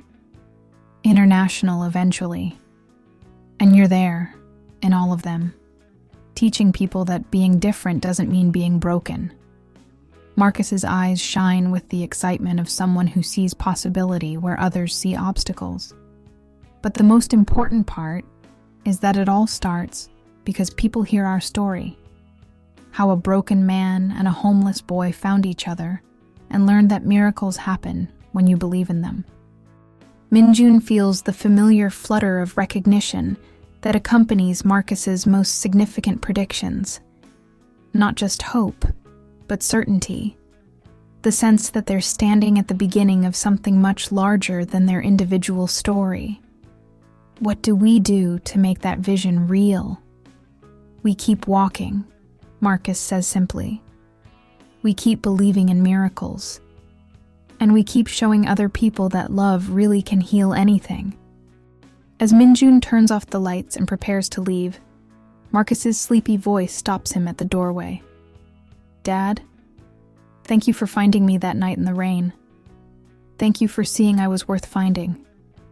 Outside their windows, New York settles into its nighttime rhythm, 8 million people pursuing their own versions of dreams and healing. But in this apartment, where love has learned to grow in the soil of shared purpose, a father and son sleep peacefully, knowing that tomorrow will bring new opportunities to prove that the most impossible things are often the most necessary ones. The man who learned to walk again, and the boy who taught him how to continue their journey together, step by step, vision by vision, building a future where every child who sees the world differently knows they're not broken. They're exactly what the world needs them to be. The United Nations headquarters in New York rises like a monument to humanity's highest aspirations, its glass and steel facade reflecting both the morning sun and the hopes of delegates who gather from around the world to address challenges that transcend national borders. Minjun adjusts his tie as he and Marcus walk through the security checkpoint, both of them carrying the weight of representing not just their own story, but the millions of children worldwide whose neurological differences are treated as disabilities rather than gifts. "Are you nervous?" Marcus asks as they navigate the corridors toward the General Assembly Hall, where the Special Committee on the Rights of Children with Disabilities has convened to hear testimony about innovative approaches to neurodiversity support. "Terrified," Minjun admits honestly, "but not about speaking to world leaders. I'm terrified about doing justice to the kids we represent." Marcus nods with the gravity of someone who understands that their personal miracle has become a template for systemic change. At 12 now, he's grown into his gift for seeing patterns and possibilities, his quiet confidence serving as proof that children who perceive reality differently can thrive when given appropriate support. The testimony hall is smaller than Minjun expected, but carries the weight of international attention.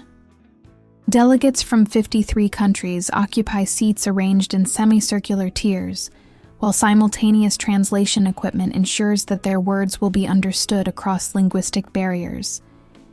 In the gallery, Dr. Chen sits beside Mrs. Williams, both of them watching as their shared experiment in hope prepares to address the world's most powerful decision-makers. The committee recognizes Mr. Lee Min-jun, founder of the Global Network for Neurodivergent Excellence, and Mr. Marcus Johnson, youth advocate and program developer, the chairperson announces in careful diplomatic English. Min-jun approaches the witness podium, Marcus beside him, both of them representing the evolution of their relationship from desperate strangers to family advocates. The microphone carries their voices to translation booths, where their words will be rendered in Arabic, Mandarin, Spanish, French, and dozens of other languages. "Honorable delegates," Minjun begins, his voice steady despite the magnitude of the moment. 3 years ago, I was a paralyzed businessman who believed my life was effectively over. Marcus was an 11-year-old homeless boy who saw possibilities where everyone else saw impossibility. He pauses, making eye contact with delegates whose own countries struggle with how to support children whose minds work differently from their peers. "Today, I stand before you not just as someone who learned to walk again, but as the father of a child who taught me that healing comes not from fixing what's broken, but from recognizing what was never broken in the first place." Marcus steps forward to the microphone, his 12-year-old voice carrying the authority of someone who's spent years translating between the languages of difference and acceptance. "Most adults think that kids like me need to be cured or normalized," he says simply. "But what we really need is for grown-ups to understand that our brains work differently for a reason. We see patterns they miss. We notice details they overlook. We solve problems they can't even identify." A delegate from Sweden raises her hand. "Mr. Johnson, can you give us specific examples of how these different abilities contribute to society? My friend Aisha can look at buildings and tell if they're structurally safe. She's prevented 3 apartment collapses by pointing out foundation problems that professional inspectors missed. My friend David can calculate probability outcomes that help people make better financial decisions. Sophia sees emotional auras around people, which helps her identify adults who might hurt children." Marcus's examples land with the precision of someone who's learned to communicate complex concepts in accessible language. Around the assembly hall, delegates lean forward with increased attention, recognizing practical applications rather than abstract theories. The current medical model treats these abilities as symptoms to be managed rather than gifts to be developed. Minjun continues. "Our network has created programs in 47 cities worldwide where neurologically diverse children learn to understand and apply their abilities constructively." "What are the measurable outcomes?" asks a delegate from Japan. Dr. Chen approaches a second microphone, her research credentials adding scientific authority to their advocacy. Children in our programs show 93% improvement in academic performance, 78% reduction in behavioral problems, and 64% increase in social integration scores, she reports. More significantly, 87% of program graduates report feeling valued for their differences rather than ashamed of them. But surely these results require enormous resources, objects a delegate from Brazil, voicing the economic concerns that often derail innovative social programs. Actually, the opposite is true. Marcus responds with the confidence of someone who's helped design cost-effective interventions. Traditional special education programs cost an average of 3 times more per student and produce lower outcomes. Our model costs 40% less because we're building on existing strengths rather than trying to fix perceived deficits. Min-jun takes over the economic argument, drawing on his business background to address delegates' fiscal concerns. More importantly, we're developing human resources that most countries are currently wasting. Children with enhanced pattern recognition become breakthrough scientists. Kids with mathematical gifts drive technological innovation. Young people with emotional intuition develop into exceptional healthcare providers and social workers. What you're describing sounds almost too good to be true, says a delegate from Germany, her tone carrying diplomatic skepticism. How do we know these aren't isolated cases rather than replicable models? Marcus exchanges a glance with Min-jun, both of them recognizing the moment when personal testimony must transition to systemic evidence. Because we've documented the replication process in detail, Marcus says, his young voice carrying surprising authority. Every program we've established follows the same basic principles. Identify gifts rather than focus on deficits. Create peer communities where differences are celebrated, and train adults to support rather than normalize neurological diversity. The results speak for themselves, Min-jun adds, producing a tablet displaying data visualizations. Cities that implement our model see 45% reduction in juvenile crime rates, 32% improvement in school performance metrics, and 28% increase in youth employment outcomes. A delegate from Kenya raises her hand. What about cultural differences? Can these programs work in societies with different values around conformity and individual expression? It's Marcus who answers, demonstrating the global perspective he's developed through virtual connections with program participants worldwide. Cultural adaptation is actually one of our strengths, he explains. In collectivist cultures, we emphasize how neurodivergent gifts serve community needs. In individualist cultures, we focus on personal empowerment and self-advocacy. But the core principle remains the same, helping children understand that their differences make them valuable rather than problematic. The questions continue for 2 hours, covering implementation challenges, funding mechanisms, and policy recommendations. But the most powerful moment comes when Marcus is asked to address the assembly directly about what he wishes world leaders understood about children like him. "I wish you understood that we're not broken," he says simply, his words carrying across the hushed assembly hall. "We don't need to be fixed or cured or made normal. We need adults who believe our differences have value, who help us develop our gifts instead of hiding them, and who teach other people that diversity makes communities stronger." He pauses, his 12-year-old wisdom cutting through decades of medical and educational assumptions. "Most of all, I wish you understood that when you help kids like me, you're not just changing our lives. You're giving yourselves access to abilities and perspectives that could solve problems you didn't even know how to see." The assembly hall falls quiet as delegates process the implications of Marcus's challenge. In the silence, Min-jun realizes they've achieved something unprecedented. A room full of world leaders actually listening to a child explain how the world could work better. "Honorable delegates," Min-jun concludes, 3 years ago, a homeless boy with extraordinary gifts, met a paralyzed man who'd given up on miracles. Today, we stand before you as proof that when society creates space for neurological diversity to flourish, everyone benefits. We're not asking you to fund charity programs or special accommodations, Marcus adds with final authority. We're asking you to recognize human resources you're currently wasting, and to create systems that develop gifts instead of suppressing differences.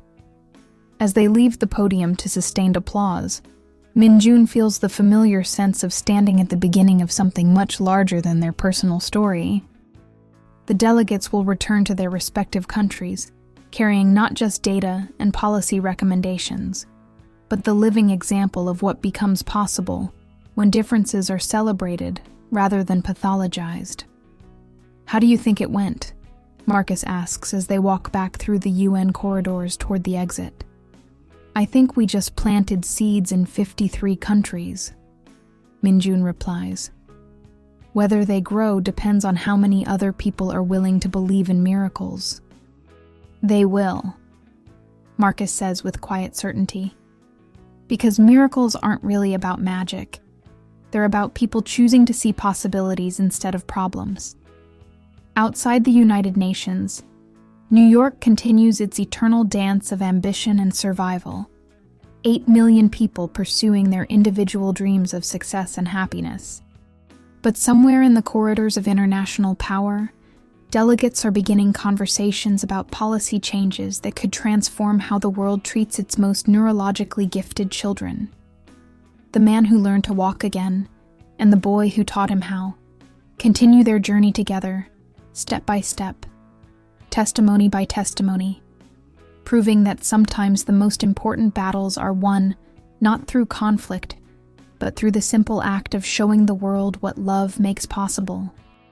But as they walk toward their next destination, a meeting with documentary filmmakers who want to share their story with global audiences, neither of them realizes that their testimony has caught the attention of interests far more powerful and dangerous than government bureaucracy. In a corporate boardroom overlooking Manhattan, executives who profit from maintaining the status quo are making phone calls about containing a narrative that threatens their carefully constructed systems of control and limitation.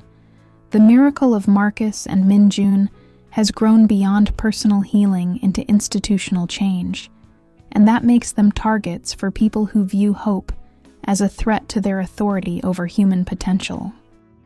The black sedan follows them for 6 blocks before Min-jun notices it, his awareness heightened by 3 years of learning to think like a father responsible for protecting a child with extraordinary gifts.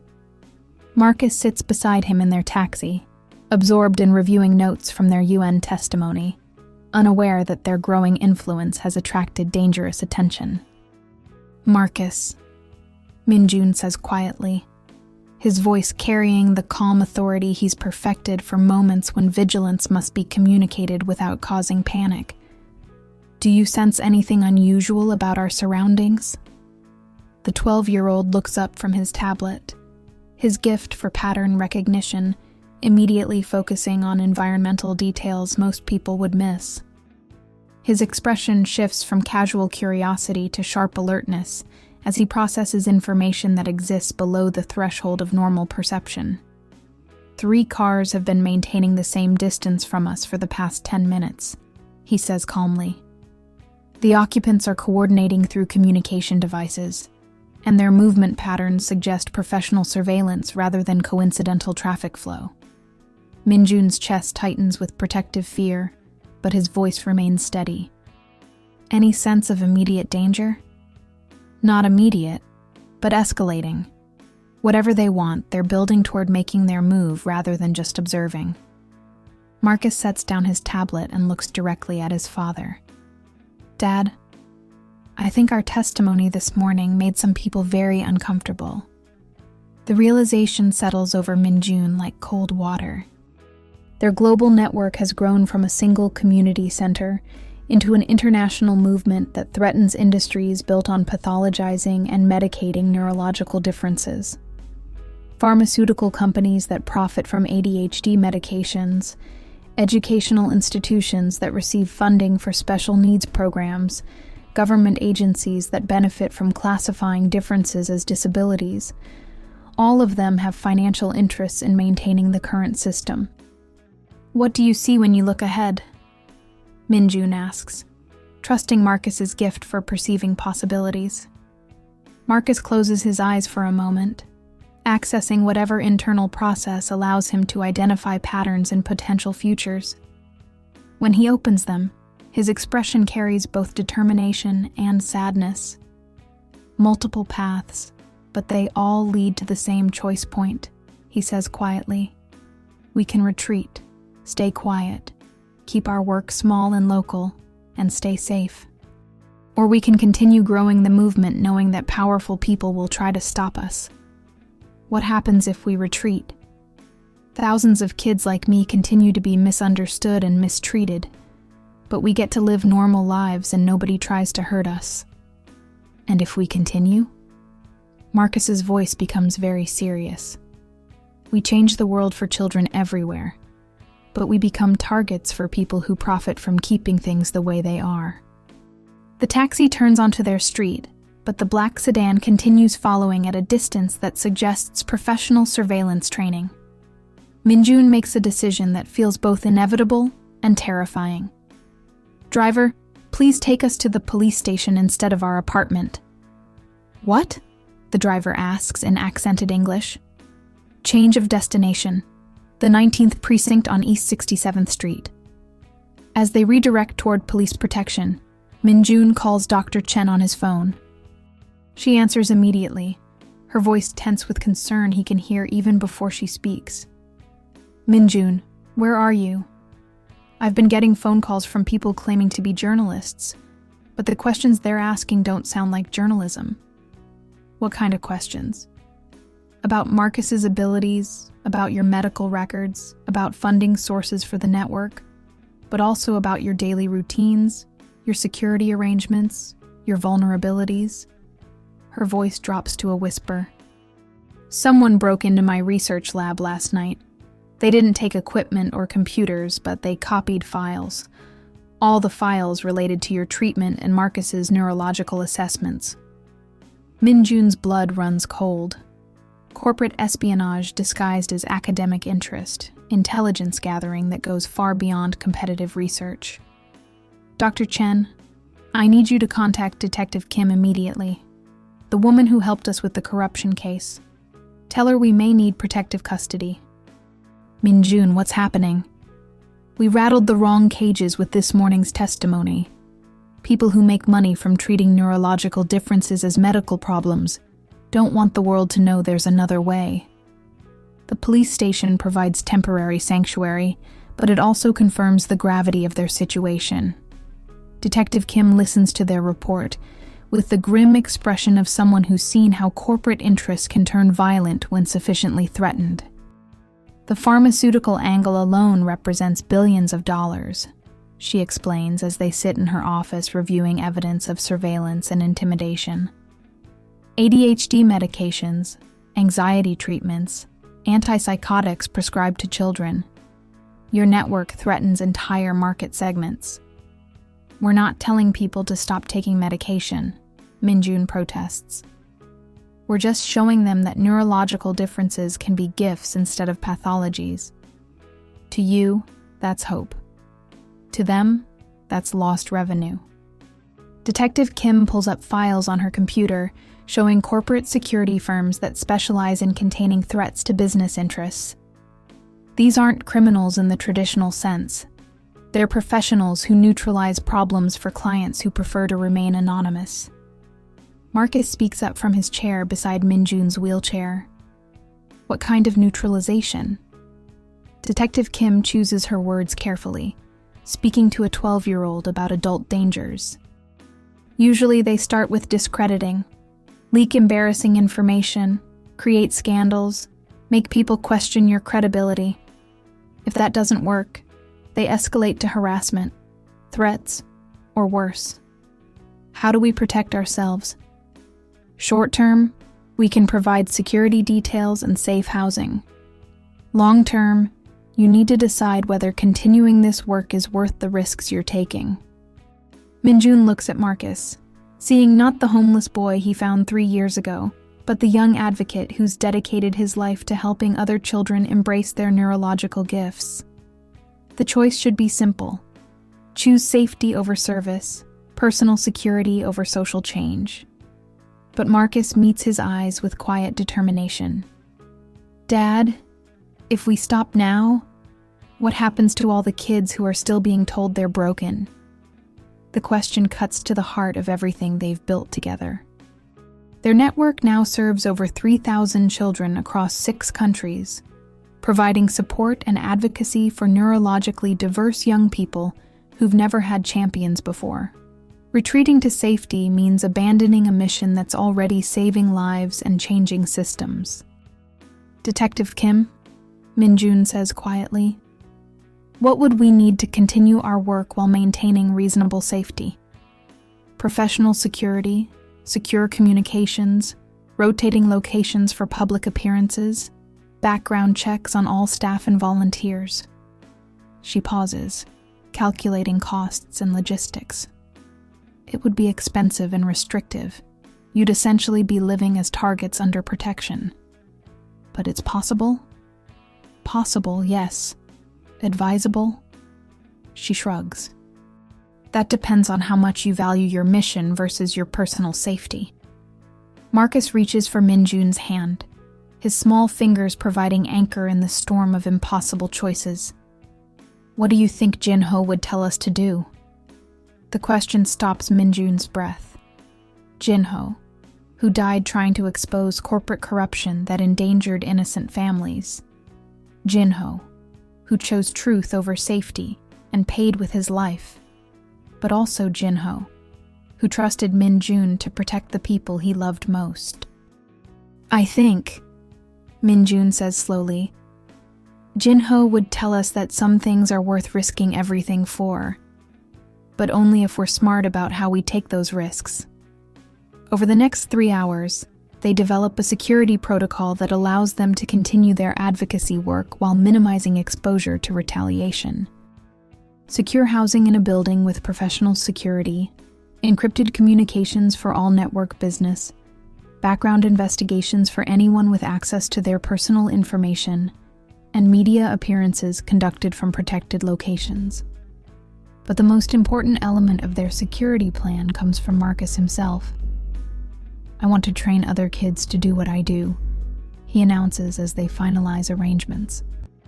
Not just identify patterns and possibilities, but advocate for change and support other neurologically diverse children. Marcus, that could put them in danger too, Minjun warns. Or it could make us all safer.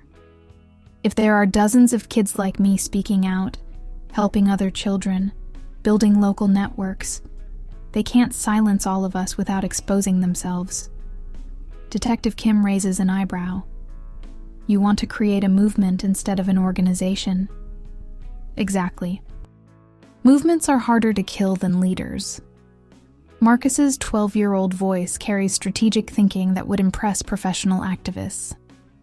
And if something happens to us, the work continues through other people. As evening settles over Manhattan, Minjun and Marcus prepare to begin the next phase of their journey. Advocacy conducted under threat, hope maintained despite danger, miracles protected by security details and encrypted phones. Are you scared? Minjun asks as they settle into their temporary safe house apartment, its windows bulletproof and its entrances monitored by professional guards. Terrified, Marcus admits honestly. But not of the people trying to stop us. I'm scared of what happens to kids like me if we don't succeed. Then we succeed, Minjun says simply. Whatever it costs, however long it takes, we succeed. Outside their protected windows, New York continues its ancient dance of ambition and survival, millions of people pursuing their own versions of dreams and security. But in this apartment, where hope has learned to coexist with danger, a father and son prepare for the most important battle of their lives. the fight to ensure that every neurologically diverse child knows they're not broken. They're exactly what the world needs them to be. The man who learned to walk again, and the boy who taught him how are about to discover that the most dangerous miracles are the ones that threaten systems built on human limitation. But they're also about to prove that love protected by wisdom and courage guided by hope can overcome even the most determined opposition. The price of miracles they're learning is often paid in advance by people brave enough to believe that change is possible despite every force aligned against it. But some miracles, like the transformation of how the world treats its most gifted children, are worth any price that doesn't compromise the very values that make them meaningful in the first place. 5 years later, the graduation ceremony at the Marcus Johnson Institute for Neurodivergent Excellence takes place in Central Park on a spring morning when the cherry blossoms create a canopy of hope above hundreds of families celebrating their children's achievements. Min-jun, now 39, and walking with the confident stride of someone who's learned that healing is an ongoing process rather than a destination, approaches the podium where 17-year-old Marcus waits to deliver the keynote address to their first graduating class. Ladies and gentlemen, families and friends, Min-jun begins, his voice carrying easily across the gathered crowd. 7 years ago, a homeless boy asked me why I was just sitting there. Today, that boy, now a young man, is about to graduate as valedictorian from Columbia University, while simultaneously running educational programs that serve over 50,000 neurologically diverse children worldwide. The applause that follows carries genuine warmth. The sound of people celebrating not just academic achievement, but transformation on a scale that defies every assumption about what's possible when society creates space for differences to flourish. Marcus steps to the microphone, his 17-year-old presence commanding attention through quiet confidence rather than dramatic gesture. He's grown tall and lean, his bright eyes now carrying the authority of someone who spent years translating between the languages of difference and acceptance. When I was 11 years old, he begins, I lived in a shelter, and adults thought I was delusional because I saw patterns they couldn't see. Today, I'm graduating from university with a degree in cognitive neuroscience, and those same patterns have helped us build a global network that proves neurological diversity is a strength, not a disability. In the audience, Dr. Chen sits beside Mrs. Williams, both of them watching the young man they helped raise become a voice for millions of children who need advocates. Behind them, families from 6 continents represent the international scope of their movement. Parents who traveled to New York specifically to attend this ceremony because their own children have benefited from programs pioneered by the Institute. But the most important thing I've learned, Marcus continues, is that miracles aren't really about magic or luck, or even medical breakthroughs. Miracles happen when people choose to see possibilities instead of problems, when they build bridges instead of walls, and when they love completely, even when that love requires incredible courage.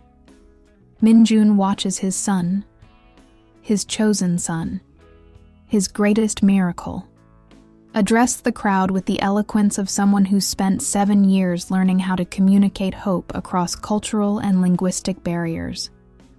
The homeless boy who offered wisdom to a broken man has become a global advocate whose insights influence policy in 37 countries. My dad taught me that some things are worth walking toward even when everyone tells you walking is impossible, Marcus says, his eyes finding Min-jun's across the crowd. Today, I want to tell you what I see when I look at our future. The audience leans forward with anticipation, knowing that Marcus's predictions have proven remarkably accurate over the years. I see schools where neurological differences are celebrated rather than medicated. I see workplaces that value diverse thinking patterns as essential for innovation. I see communities where children who process reality differently are understood as gifted rather than broken. His voice grows stronger with each vision. I see a world where being different means being valuable, where unusual abilities are developed rather than suppressed, and where every child knows they're exactly who they're supposed to be. But most of all, Marcus concludes, his 17-year-old voice carrying the wisdom of someone who survived homelessness, found family, and dedicated his life to serving others. I see proof that love really can heal anything, not by making broken things normal, but by helping beautiful things learn how to flourish. The ceremony continues with individual recognitions for graduating students,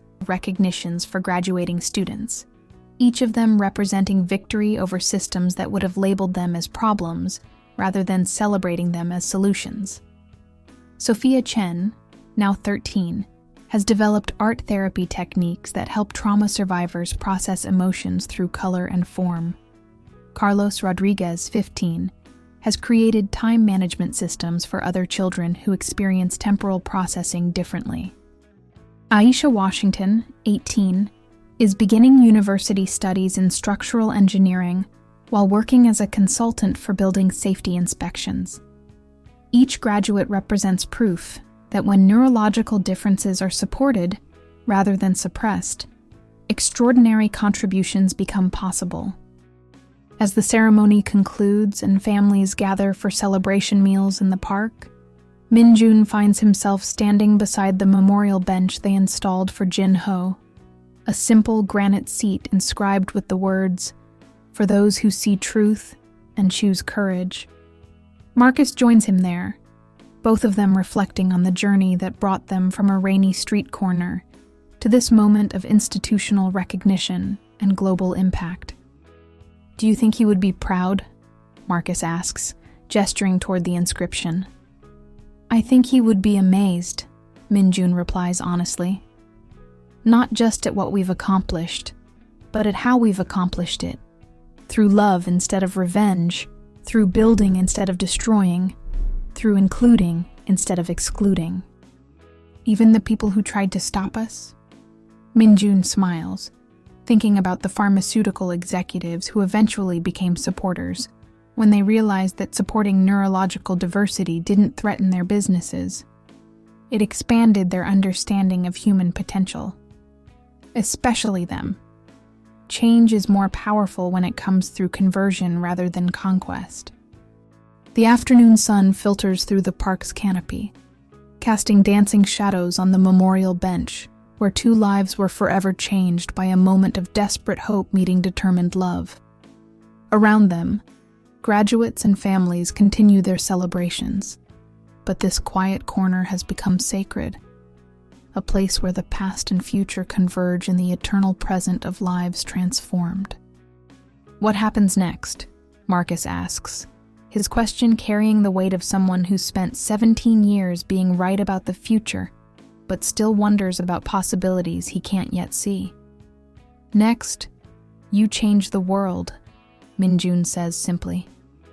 "And I get to watch you do it while being proud that I was brave enough to answer when you asked why I was just sitting there." Marcus laughs, the sound that first convinced Minjun that miracles were possible. "I have a confession to make." "What?" "That first night, when I asked you that question, I already knew you were going to walk again. I already knew we were going to be family. I already knew we were going to help other kids like me." Marcus's expression grows serious. "But I didn't know the most important part." "Which was?" "I didn't know that saving you would save me too.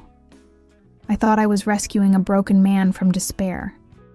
But what really happened was that a lonely kid found someone who would love him completely, forever, not just for now."